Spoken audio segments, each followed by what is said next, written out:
بسم اللہ الرحمن الرحیم۔ تشہد میں درود کے بعد دعائیں ہیں۔ ویسے بھی حدیث میں آتا ہے کہ جب اب تم دعا مانگو تو پہلے مجھ پہ درود بھیجو، اور اتحیات میں کبھی کے لیے بھی یہی حکم ہے۔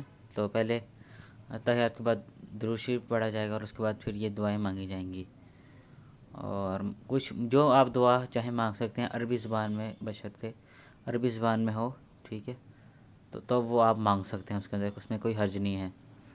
اور اس کے علاوہ مسنون دعائیں بھی ہیں، اور کوئی بھی دعا لمحہ جنی من النار، نبی جلی مقیم صلاتی، یا ربنا آتنا فی الدنیا اور ربنا تقبل منا، کوئی بھی دعا ہو، قرآنی دعا ہو، احادیث میں آئی ہو، آپ اس میں عربی زبان میں مانگ سکتے ہیں۔ چند مسنون دعائیں وہ آپ کے سامنے بھی ہم پیش کرتے ہیں۔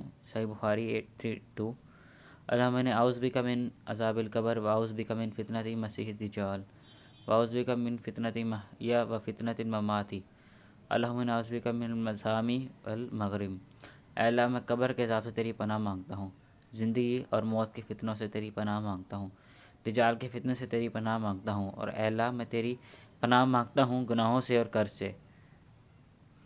یعنی ام المومنین عائشہ صدیقہ رضی اللہ تعالیٰ عنہ نے نبی کریم صلی اللہ علیہ وسلم سے عرض کیا کہ آپ صلی اللہ علیہ وسلم کو تو قرض سے بہت ہی زیادہ پناہ مانگتے ہیں۔ اس پر آپ صلی اللہ علیہ وسلم نے فرمایا، جب کوئی بھی مقروض ہو جائے تو وہ جھوٹ بولتا اور وعدہ خلاف کرتا ہے، اسی لیے نبی صلی اللہ علیہ وسلم کثرت سے قرض سے پناہ مانگتے تھے۔ اس کے بعد ایک اور دعا صحیح بخاری 834، اللہم انی ظلمت نفسی ظلما کثیرا ولا یغفر الذنوب الا انت فاغفر لی مغفرۃ من عندک وارحمنی انک انت الغفور الرحیم۔